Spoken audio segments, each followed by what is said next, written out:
নমস্কাৰ স্বাগতম জনাইছো আপুনি চাই আছে খবৰ সবিশেষ ষ্টুডিঅত মাকিতাশ্ৰী শ্ৰীমন্ত শংকৰদেৱ সংঘৰ 90 সংখ্যক ডিব্ৰুগড় অধিৱেশন বাতিল হৈছে কোভিড পৰিস্থিতিৰ বাবে বাতিল কৰিবলগীয়া হৈছে অধিৱেশন 2021 চনৰ ফেব্ৰুৱাৰী মাহত অনুষ্ঠিত হোৱাৰ কথা আছিল এই অধিৱেশন কিন্তু সংঘৰ নগাঁৱৰ মুখ্য কাৰ্যালয়ত অনুষ্ঠিত কাৰ্যনিৰ্বাহক সভাত এই সিদ্ধান্ত লোৱা হয় কোভিড 19ৰ ভয়াৱহতাৰ প্ৰতি লক্ষ্য ৰাখি সংঘৰ পদাধিকাৰ কমলাকান্ত গগৈৰ সঞ্চালনাত অনুষ্ঠিত এখন সভাত শাখা আঞ্চলিক জিলা আৰু মূলৰ বিষয়বাব আৰু পূৰ্বৰ দৰে অনুষ্ঠিত কৰাৰ সিদ্ধান্ত লয় প্ৰতিনিধিত্বমূলকভাৱে কাৰ্যসূচীসমূহ অনুষ্ঠিত কৰাৰ বাবেও প্ৰস্তাৱ লোৱা হৈছে গুৰু জয়ন্তীও কোভিড প্ৰটকল মানি অনুষ্ঠিত কৰাৰ সিদ্ধান্ত লোৱা হৈছে এই সভাখনতে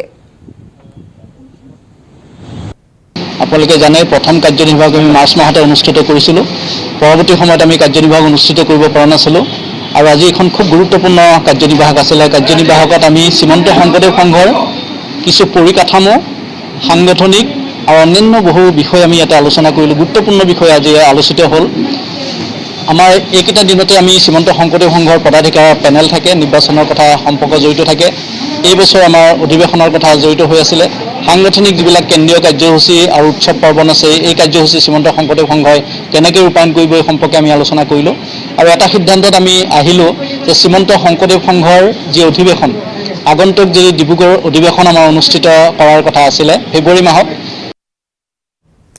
লখিমপুৰত জালনোটসহ তিনিজনক আটক কৰা হৈছে ধৃত শৰীফুল ইছলাম আৰু সাকিদুল আলী ধৃতসকলৰ ভিতৰত আছে এগৰাকী মহিলাও জালনোট বনোৱা মেচিনসহ সামগ্ৰীখিনি জব্দ কৰা হৈছে আৰু ধৃতসকলৰ ঘৰ হৈছে লালুকৰ মেনেহাট আৰক্ষীয়ে ঘটনা সন্দৰ্ভত অব্যাহত ৰাখিছে তদন্ত সোধা পোছা অব্যাহত ৰাখিছে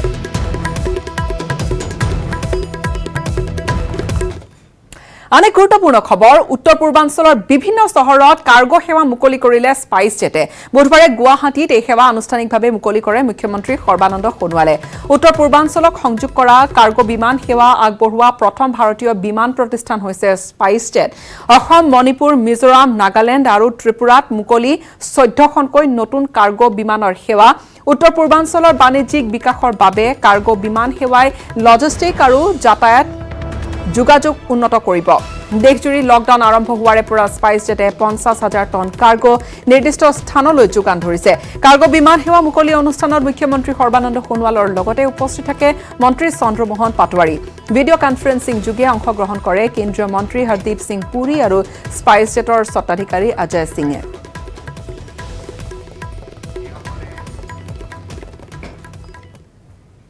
ফাদিল হল অসমৰ খিলঞ্জীয়াৰ সাংবিধানিক ৰক্ষা কবচ লৈ চৰকাৰে আৰম্ভ কৰা কুটিল ৰাজনীতি বিগত 7টা মাহে দিছপুৰতে পৰি আছে 6 নম্বৰ দফা ৰূপায়ণ কমিটিৰ প্ৰতিবেদন কেন্দ্ৰ ৰাজ্য চৰকাৰৰ হুহুকা পিছলা নীতিৰ বিৰুদ্ধে এতিয়া ৰাজ্যজুৰি উদ্গিৰণ ঘটিছে প্ৰচণ্ড ক্ষোভৰ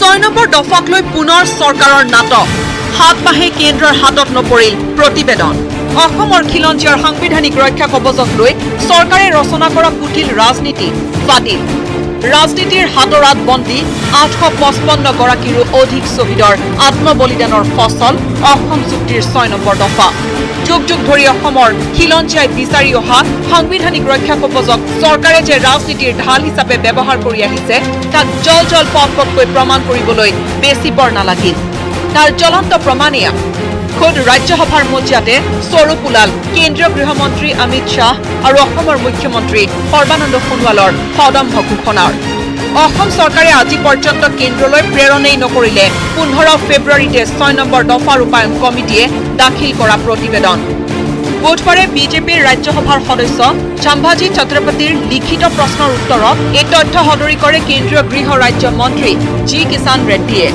লিখিত উত্তৰত অসম চৰকাৰে প্ৰতিবেদনখন নিৰীক্ষণ কৰি আছে বুলিও প্ৰকাশ কৰে গৃহ ৰাজ্য মন্ত্ৰীগৰাকীয়ে পূৰ্বে বন্ধ খামত প্ৰতিবেদন কেন্দ্ৰীয় চৰকাৰক দাখিল কৰিম বুলি কৈছিল ৰাজ্য চৰকাৰে কিন্তু মাহৰ পিছত মাহ ধৰি দফা ৰূপায়ণৰ কাম আগ নবঢ়াত ক্ষোভ উজাৰিছিল কমিটিৰ অধ্যক্ষ বিপ্লৱ কুমাৰ শৰ্মাই শেহতীয়াকৈ আছুৱে ৰাজহুৱা কৰিছিল কমিটিৰ প্ৰতিবেদন ৰাজহুৱা কৰাৰ পাছতো চৰকাৰৰ তীক্ষ্ণ সমালোচনাৰ সন্মুখীন হৈছিল আছু কিন্তু সংসদৰ মজিয়াতে উলাই পৰিল চৰকাৰৰ হুহুকা পিছলা নীতি এই সন্দৰ্ভত তীব্ৰ উষ্মা আৰু ক্ষোভ প্ৰকাশ কৰিছে সদৌ অসম ছাত্ৰ সন্থাকে ধৰি বিভিন্ন দল সংগঠন আৰু ব্যক্তিয়ে দিল্লী আৰু দিছপুৰ অসমৰ জাতীয় জীৱনৰ এই সমস্যাবোৰক সমাধান কৰাৰ ক্ষেত্ৰত তেওঁলোক আন্তৰিকতাহীন অসম চুক্তিৰ 6 নম্বৰ দফা কাৰ্য কৰিবৰ কাৰণে তেওঁলোকৰ কোনো ধৰণৰ চিন্তা নাই আন্তৰিকতা নাই গুৰুত্ব নাই এই কথাটো স্পষ্ট ৰূপত প্ৰমাণ কৰিব নহলে যিটো প্ৰতিশ্ৰুতি গৃহমন্ত্ৰীয়ে দিছিল যে সন্মান সহকাৰে এখন গ্ৰহণ কৰিব সেই সুযোগ নাপালে আৰু কেনেকুৱা ধৰণৰ পৰীক্ষা নিৰীক্ষা কৰি আছে সেই সম্পৰ্কটো স্পষ্টীকৰণ দিবৰ কাৰণে অসম চৰকাৰ অসমৰ মুখ্যমন্ত্ৰী ডাঙৰীয়াক আমি আহ্বান জনাইছো অসমৰ জনসাধাৰণে এই চৰকাৰখনৰ মনোবৃত্তিটো কেতিয়া তেওঁলোকে অনুভৱ কৰিব পৰা হ'ল আৰু বেছিকে এটা বেয়া উদ্দেশ্য আগত ৰাখিয়ে তেওঁলোকে এই প্ৰতিবেদনখন তেওঁলোকে গৃহ মন্ত্ৰণালয়ত এতিয়ালৈকে ছাবমিট কৰা নাই লজ্জাজনক কথা যে অসমৰ মুখ্যমন্ত্ৰীয়ে কেন্দ্ৰীয় গৃহমন্ত্ৰীৰ হৈ প্ৰতিবেদন গ্ৰহণ কৰা এতিয়া 6 মাহ পাৰ হৈ গ'ল এতিয়াও তেওঁলোকে ক'ব পাৰিছে যে এই প্ৰতিবেদনখন অসম চৰকাৰে চোৱা চিতা কৰি আছে তাৰ মানে প্ৰতিবেদনখন এতিয়াও কেন্দ্ৰীয় গৃহ মন্ত্ৰণালয়ত ছাবমিট হোৱা নাই আৰু এই কথাটোৰ কাৰণে অসম চৰকাৰক ধিক্কাৰ দিছোঁ অসম চুক্তিৰ 6 নম্বৰ দফা ৰূপায়ণ কৰাৰ বাবে কেন্দ্ৰই গঠন কৰি দিছিল এখন উচ্চস্তৰীয় কমিটি কমিটিয়ে প্ৰতিবেদন দাখিল কৰা মাত্ৰকে কাৰ্যকৰীকৰণৰ কথা সভা সমিতিয়ে দৃঢ়তাৰে ঘোষণা কৰিছিল কেন্দ্ৰীয় গৃহমন্ত্ৰীকে ধৰি অসমৰ মুখ্যমন্ত্ৰীয়ে কিন্তু এতিয়া ফুটুকাৰ ফেনত পৰিণত হোৱাৰ পথত চৰকাৰী আশ্বাস আৰু প্ৰতিশ্ৰুতি অসম আৰু অসমীয়াৰ প্ৰতি যে কেন্দ্ৰৰ কোনো দায়বদ্ধতা নাই সেয়া পুনৰবাৰ স্পষ্ট হ'ল bureau' report news 18 Assam north east ইফালে কেন্দ্ৰৰ বিৰুদ্ধে তীব্ৰ ক্ষোভ উজাৰিলে অসমৰ সাংসদ ৰিপুণ বৰা লগতে সাংসদ অজিত কুমাৰ ভূঞা আৰু প্ৰদ্যুৎ বৰদলৈ এই সন্দৰ্ভত গোটেই বস্তুটো কেন্দ্ৰীয় চৰকাৰ আৰু অসম চৰকাৰে লুকাভাকু খেলি আছে ভিতৰি তেওঁলোকৰ বুজাবুজি আছে কাৰণ যি গৃহমন্ত্ৰীয়ে সংসদত কৈছিলে যে আমি দাড়ি কমা এটাও বাদ নিদিয়াকৈ আমি এই ৰিপৰ্ট যিদিনাই পাম আমি সেইদিনাই আমি এই ৰিপৰ্ট দাড়ি কমা বাদ নিদিয়াকৈ আমি গ্ৰহণ কৰি আজি সেই ৰাজ্য চৰকাৰে পঠোৱা নাই কেন্দ্ৰীয় চৰকাৰে কিয় বাধ্য কৰাব পৰা নাই ৰাজ্য চৰকাৰক ৰিপৰ্ট পঠিয়াবলৈ ডেফিনেটলি ভিতৰি এইবিলাক বুজাবুজি আছে আৰু এইটো স্পষ্ট কথা এই চৰকাৰে অটনমিত বিশ্বাস নকৰে আটাইতকৈ দুৰ্ভাগ্যৰ কথা যে আমাৰ যিখন ৰাজ্যিক নেতৃত্ব তেওঁলোক যদি অলপ মেৰুদণ্ডহীন নহ'লহেঁতেন যদি অলপ পোনাই থাকিব পাৰিলেহেঁতেন মেৰুদণ্ড তেতিয়াহ'লে তেওঁলোকে হয়তো এটা অৱস্থান ল'ব পাৰিলেহেঁতেন স্থিতি এটা ল'ব পাৰিলেহেঁতেন কিন্তু এইখন চৰকাৰ সোণোৱাল চৰকাৰৰ এনেকুৱা কোনো সাহস নাই যে এটা বাক্য ক'ব পাৰিব যে 6 নং দফাটো কাৰ্যকৰী কৰিবলৈ নোৱাৰে কাৰণ তেওঁলোকে খালি দিল্লীয়ে যি ক'ব তাকে মানি ল'ব জাষ্টিছ বিপ্লৱ শৰ্মাৰ দৰে ব্যক্তিক মই নাজানো তেওঁলোকৰ আত্মসন্মান আছেনে নাই কিন্তু আৰু বাকী অইন মেম্বাৰবিলাকৰ আত্মসন্মান আছেনে মই নাজানো কিন্তু তেওঁলোকে দিল্লীত বুন্দাপুৰ দি পেলাই কমিটিয়ে ৰিপৰ্টটো ইয়াত দিল্লীৰ প্ৰভুৱে ইয়াত গ্ৰহণ নকৰিলে গুৱাহাটীলৈ পঠিয়াই দিলে দিছপুৰলৈ আৰু এইটো জানিও যে দিছপুৰৰ চৰকাৰখনৰ কোনো এখতিয়াৰ নাই কাৰণ কমিটিখন গঠন কৰি দিছে কেন্দ্ৰীয় চৰকাৰে ৰূপায়ণ কৰিব কেন্দ্ৰীয় চৰকাৰে এইটো জানিও এই কমিটিয়ে গৈ পেলাই দিছপুৰত গৈ পেলাই হয়তো নিৰীক্ষক হিচাপে কোনোবা এটা ৰিম'টলি কিবা এটা হয়তো দায়িত্ব থাকিব পাৰে কিন্তু তেওঁলোকে সেই নিৰীক্ষক হৈও তেওঁলোকে গোটেই বস্তুটো গাপ মাৰি দিলে গতিকে মই ভাবোঁ এইটোতো অত্যন্ত চূড়ান্ত অপমানজনক অসম চুক্তিৰ 6 নম্বৰ দফাক লৈ আনহাতে সামগ্ৰীৰ বিধায়ক ৰকিবুল হুছেইনেও প্ৰতিক্ৰিয়া আগবঢ়াইছে এবাৰ আগবঢ়াইছে ৰকিবুল হুছেইনৰ প্ৰতিক্ৰিয়া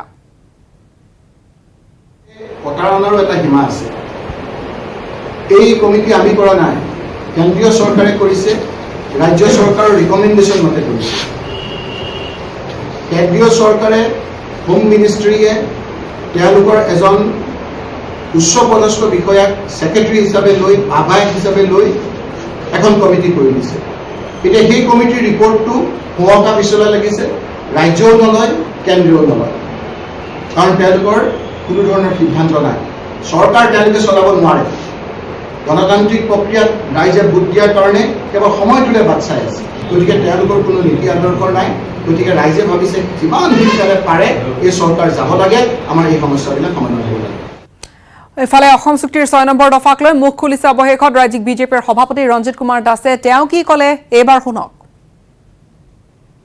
যিখন উচ্চস্তৰীয় কমিটি গঠন কৰি দিয়া হৈছিলে ন্যায়াধীশ বিপ্লৱ শৰ্মা ডাঙৰীয়াৰ নেতৃত্বত তেওঁলোকে স্পষ্ট ৰূপত লিখা আছিলে যে এইটো ইমপ্লিমেণ্টেশ্যন হ'ব লাগে 2 বছৰৰ ভিতৰত হ'ব লাগে গতিকে 2 বছৰৰ ভিতৰত 6 মাহ নাযাওঁতে এইটোক লৈ পেলাই হৈচৈ কৰাৰ কি আছে এইটো ষড়যন্ত্ৰ আছে কংগ্ৰেছ দলৰ ষড়যন্ত্ৰ আছে বা যিসকলে অসম চুক্তিৰ কথা কৈ আছে তেওঁলোকৰ কিবা ষড়যন্ত্ৰ আছে আৰু যিখন ফাদিল কৰিছে মইতো নাভাবোঁ সেইখন যে মানে 6 নং দফাৰ কাৰণে যি দলিল বা আমাৰ প্ৰতিবেদন কাৰণ সেইখন অথেণ্টিকেটেড কৰা নাই। সেইখন বিপ্লৱ শৰ্মা ডাঙৰ ক'ব লাগিব যে সেই পাৰ্টটো আমাক ছাবমিট কৰা বা চৰকাৰক ছাবমিট কৰা প্ৰতিবেদন আছিল বুলি। গতিকে কি কাগজ এখেলা উলিয়াই পেলাই মানুহৰ মাজত বিভ্ৰান্ত সৃষ্টি কৰিলে, কিয় কৰিলে, সেই বস্তুটো আমি বুজি পোৱা নাই। সময় এইখিনিতে এটা চমু বাণিজ্যিক বিৰতিৰ। চুৰিয়া চিমেণ্ট ব্যৱহাৰ কৰিলে ঘৰ 50% অধিক মজবুত হয়। আপোনাৰ ঘৰ অটুট হ'লে হ'ব অটুট অসম। চুৰিয়া চিমেণ্ট, অটুট ঘৰ, অটুট অসম।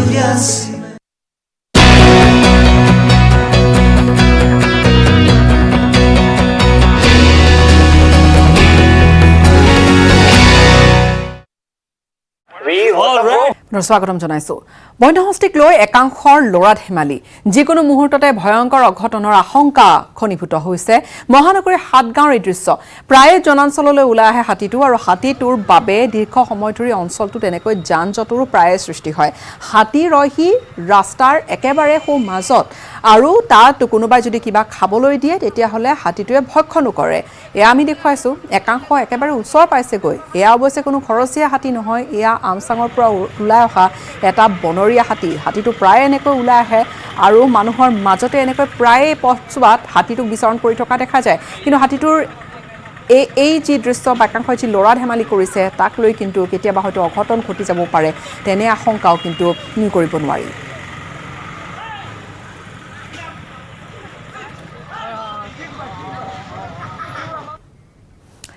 এনচিবিৰ পিছত ইডিৰ ৰাডাৰত এতিয়া ৰিয়া চক্ৰৱৰ্তী। 14 দিন ন্যায়িক জিম্মাৰ শেষ হোৱাৰ পিছতে ভাতৃ শবিকৰ লগতে ৰিয়াক জেৰা কৰিব এনফৰ্চমেণ্ট ডিৰেক্টৰেটে।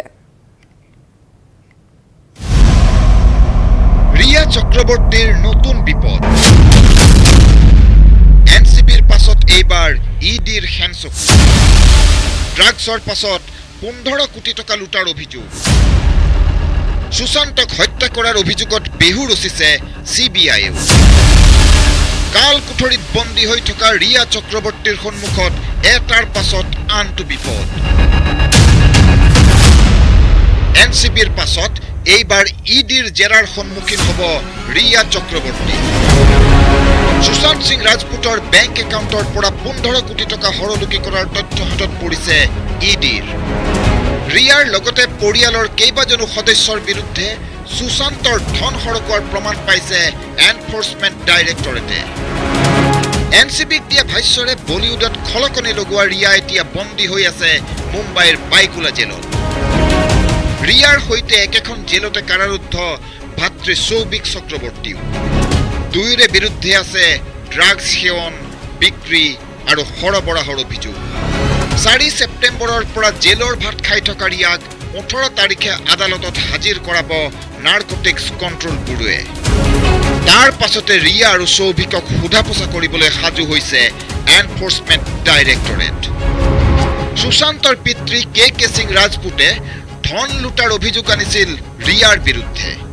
সেই গোচৰৰ আধাৰতে চলোৱা তদন্তত ইডিয়ে লাভ কৰিছে বহু চাঞ্চল্যকৰ তথ্য প্ৰমাণ। সুশান্তৰ কোনটো একাউণ্টৰ পৰা কেইবাৰত কিমান ধন হৰলুকি কৰা হৈছিল সকলো তথ্য হাতত পৰিছে ইডিৰ। লগতে জেলৰ পৰা মুকলি হৈ অহাৰ পাছতে সুশান্তৰ হত্যাকাণ্ডৰ গোচৰত CBIয়েও পুনৰবাৰ জেৰা চলোৱাৰ সম্ভাৱনা আছে ৰিয়া চক্ৰৱৰ্তীক। CBI আৰু এনচিবিৰ পাছত ইডিৰ এই নতুন গোচৰে ভৱিষ্যত অন্ধকাৰ কৰাৰ পূৰ্ণ সম্ভাৱনা আছে ৰিয়াৰ লগতে পৰিয়ালটো। Bureau report, news 18 Assam north east. শিৱসাগৰত সদৰ থানাত উত্তপ্ত পৰিস্থিতি। উগ্ৰ হিন্দুত্ববাদী নেতা সত্যৰঞ্জন বৰা আৰু গীতা কামৰূপা উপস্থিত হোৱাৰ পিছতে উত্তেজনাপূৰ্ণ পৰিৱেশৰ সৃষ্টি হয়। দুয়োকে ৰাজআতিথ্য দিয়াৰ অভিযোগ আৰক্ষীৰ বিৰুদ্ধে, দল সংগঠনৰ ওপৰত আৰক্ষীৰ বৰ্বৰতাৰ অভিযোগ, প্ৰতিবাদকাৰীসকলক অপৰাধীৰ দৰে ব্যৱহাৰ কৰাৰ গুৰুতৰ অভিযোগ। সত্যৰঞ্জন বৰা মুৰ্দাবাদ ধ্বনিৰে উত্তাল প্ৰতিবাদস্থলী।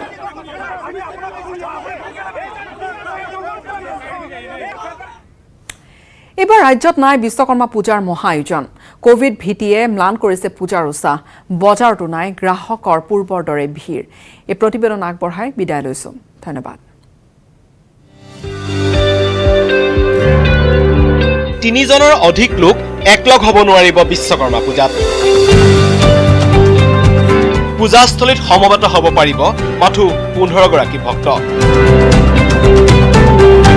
পূজাৰ প্ৰসাদ বিতৰণত বাধ্যবাধকতা কামৰূপ মহানগৰ প্ৰশাসনৰ। এট এ টাইম মাত্ৰ 3জন মানুহে একেলগে থাকিব পাৰিব। জুম পাতি পেলাই মানুহবিলাকে একেলগে যাতে নাথাকে, 15জন মানুহ এট এ টাইম মণ্ডপত থাকিব পাৰিব বা ওচৰে পাজৰে থাকিব পাৰিব। বৃহস্পতিবাৰে বিশ্ব খনিকৰ শ্ৰী শ্ৰী বিশ্বকৰ্মা পূজা। বিশ্বকৰ্মা পূজাৰ প্ৰাক্ষণত কামৰূপ মহানগৰ জিলা উপায়ুক্ত বিশ্বজিৎ পেগুৰ গুৰুত্বপূৰ্ণ নিৰ্দেশ। কৰোনা মহামাৰীৰ বাবে পূজা উদযাপনত নীতি নিৰ্দেশ। কোনো কাৰণতে আমি যাতে ছ'চিয়েল ডিষ্টেঞ্চিং মাস্ক নিপিন্ধাকৈ যাতে কোনো নাথাকে, সেইটো কাৰণে আমি এটা নিৰ্দেশনা জাৰি কৰিব বিচাৰিছোঁ। পূজা বিশ্বকৰ্মা পূজাৰ প্ৰসাদৰ কথাটো আহিব, ফুড বা প্ৰসাদ যিটো কয়, খিচিৰি জাতীয় যিটো আমি কওঁ, তেনেকুৱা আমি পাৰিলে তেওঁলোকক এভইড কৰিব কৈছোঁ। ড্ৰাই প্ৰসাদটো যাতে তেওঁলোকে দিয়ে, সেইটো কাৰণে আমি তেওঁলোকলৈ এটা অনুৰোধ জনাব বিচাৰিছোঁ। পূৰ্বৰ জাক-জমকতাৰ বিপৰীতে এইবাৰ অনুষ্টুপীয়াকৈ পূজা উদযাপনৰ নিৰ্দেশ দিছে জিলা উপায়ুক্তগৰাকীয়ে। নিশাৰ সাংস্কৃতিক অনুষ্ঠান বৰ্জনৰ নিৰ্দেশ। আগতে যেনেকৈ পাতিছিলে বিশ্বকৰ্মা পূজা, লাইটিং, পেণ্ডেল চেণ্ডেল বা বিসৰ্জন কৰি পেলাই কৰিছিলে, সেইখিনি আমি তেওঁলোকক এভইড কৰিবৰ কাৰণে অনুৰোধ জনাব বিচাৰিম। পিছে এই সকলোবোৰ নীতি নিৰ্দেশ প্ৰদান কৰাৰ বিপৰীতে প্ৰশাসনৰ পৰা পূজাৰ আয়োজনৰ অনুমতি ৰেহাই দিছে, অৰ্থাৎ অনুমতিহীনভাৱে পূৰ্বৰ দৰে পূজা অনুষ্ঠিত কৰিব পাৰিব এইবাৰো। বিশ্বকৰ্মা পূজাৰ ক্ষেত্ৰত আমি আগতেও তেনেকৈ কোনো ধৰণৰ তেনেকৈ পাৰ্মিশ্যন দিয়া নহয়। তথাপিও আমাৰ যিটো মিটিং হৈছিলে, মিটিঙত আমি তেওঁলোকক কৈছিলোঁ যে আপোনালোকে যিমান পাৰে অনুষ্টুপীয়াকৈ বিশ্বকৰ্মা পূজা আয়োজন। অৱশ্যে দুৰ্গা পূজাৰ ক্ষেত্ৰত আছুতীয়া হ'ব কিছু পদক্ষেপ। পূজাৰ অনুমতি তথা নীতি নিৰ্দেশ কাৰা হ'ব বুলি জানিবলৈ দিয়ে উপায়ুক্ত বিশ্বজিৎ পেগুৱে। কেমেৰাত মনোজৰ সহযোগত বলেন Bhattacharya, news 18 Assam north east. চুৰিয়া চিমেণ্ট ব্যৱহাৰ কৰিলে ঘৰ 50% অধিক মজবুত হয়। আপোনাৰ ঘৰ অটুট হ'লে হ'ব অটুট অসম। চুৰিয়া চিমেণ্ট, অটুট ঘৰ, অটুট অসম।